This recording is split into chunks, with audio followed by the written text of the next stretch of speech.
Exam से पहले 15 minute का समय जो रीडिंग टाइम होता है वो क्यों मिलता है और उसका उपयोग कैसे करना चाहिए और बच्चे कैसे करते हैं, कितना इंपॉर्टेंट टाइम होता है वो समय।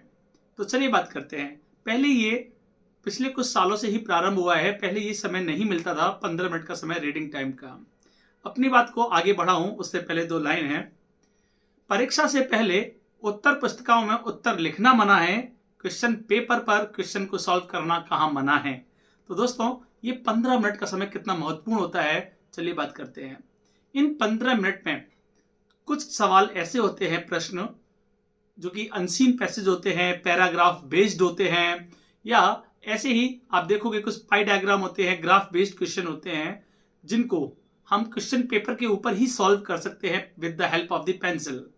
और ऐसे ही एमसीक्यूज होते हैं, मल्टीपल टाइप जो क्वेश्चंस होते हैं उनको भी टिक कर सकते हैं। तो उनको हम पेंसिल की सहायता से टिक कर लें कि क्वेश्चन को पढ़ करके किसका आंसर क्या है। और वहीं दोस्तों जब हम 15 मिनट हमें मिला ही होता है तो हमको उसको प्रॉपर यूटिलाइज करना चाहिए। करें कैसे? क्योंकि 15 मिनट आने वाले 3 घंटे को मैनेज करेंगे, कौन सा क्वेश्चन कब करना चाहिए, क्योंकि होपलेस हो जाते हैं जब क्वेश्चन पेपर को सामने देखते हैं कि कौन सा पहले करूं कौन सा बाद में। तो ये 15 मिनट का समय बहुत महत्वपूर्ण इसीलिए भी है कि उन 3 घंटे को मैनेज करना है, हमें सीक्वेंस प्रिफर करना है कि कौन से क्वेश्चन को पहले और कहाँ करें, कौन से सेक्शन को पहले करें।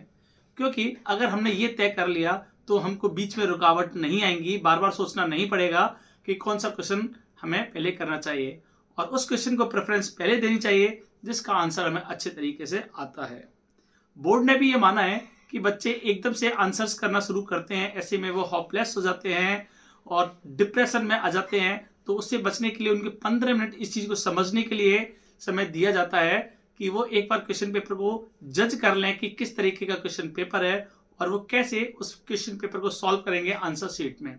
दोस्तों ये एक एक पल कितना कीमती होता है जब क्वेश्चन पेपर हमारा आता हुआ भी हमसे छूट जाता है और हम रिक्वेस्ट करते हैं बेल बजने के बाद, सिर्फ सर 1 मिनट दे दीजिए और मेरे एमसीक्यूज रह गए हैं या ऐसे ही दूसरे क्वेश्चंस रह गए हैं। तब समझ में आता है उस एक एक पल की कीमत। परीक्षा से पहले जो एक एक पल का हिसाब रखा करते हैं वही तो अच्छे प्रतिशत लाया करते हैं, वरना बिना टाइम को मैनेज किए तो लोग सिर्फ असफल होते हुए नजर आते हैं और अफसोस जताया करते हैं कि मेरा ये प्रश्न रह गया।